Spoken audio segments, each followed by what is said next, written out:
Assalamualaikum warahmatullahi wabarakatuh.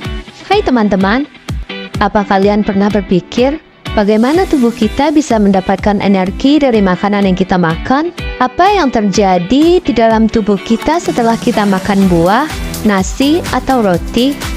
Semua itu berhubungan dengan respirasi sel, yaitu sebuah proses ajaib yang terjadi di dalam setiap sel tubuh kita.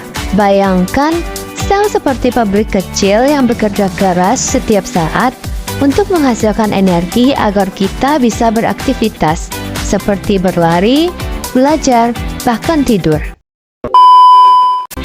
Hari ini, kita akan belajar tentang respirasi sel. Ada yang tahu apa itu respirasi sel? Saya, Bu, itu berhubungan dengan pernafasan ya, Bu? Nah, betul sekali. Respirasi sel memang ada hubungannya dengan pernapasan, tapi ini terjadi di dalam sel-sel tubuh kita. Respirasi sel adalah proses yang dilakukan sel untuk mendapatkan energi dari makanan. Lalu, bagaimana tubuh kita mendapatkan energi dari makanan yang kita makan? Dari makanan yang kita cerna, Bu.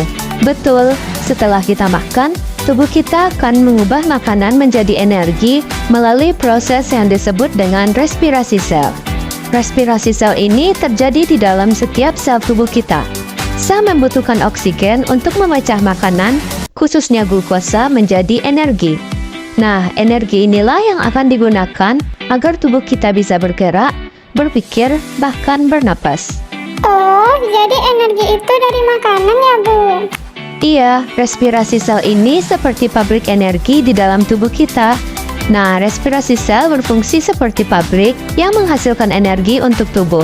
Dalam proses respirasi sel, sel-sel tubuh kita mengubah makanan, terutama glukosa, menjadi energi yang dibutuhkan untuk berbagai aktivitas, seperti bergerak, berpikir, dan menjalankan fungsi tubuh lainnya.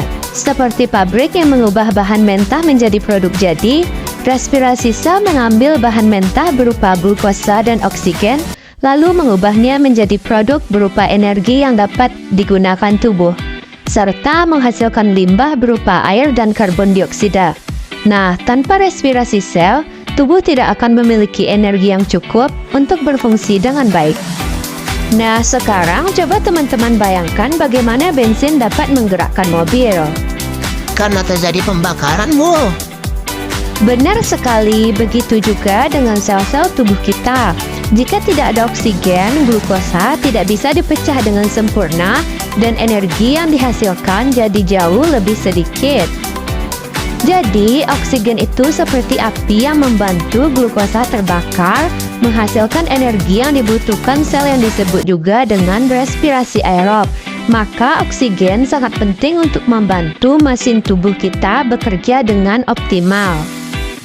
Pada saat kita telah berlari cukup jauh dan nafas kita mulai terengah-engah, tubuh kita tidak mendapatkan cukup oksigen. Apa yang terjadi? Jadi terasa capek, Bu. Jadi benar ya, ketika oksigen terbatas, tubuh tetap bisa menghasilkan energi, tapi dengan cara yang berbeda, yaitu melalui respirasi anaerob. Nah, seperti contohnya kalau kita kehabisan bensin di mobil dan terpaksa pakai cadangan tenaga dari baterai darurat. Energinya ada, tapi jauh lebih sedikit dan ada limbah yang dihasilkan, yaitu asam laktat. Nah, itulah kenapa otot kita terasa pegal saat kita berlari jauh tanpa cukup oksigen.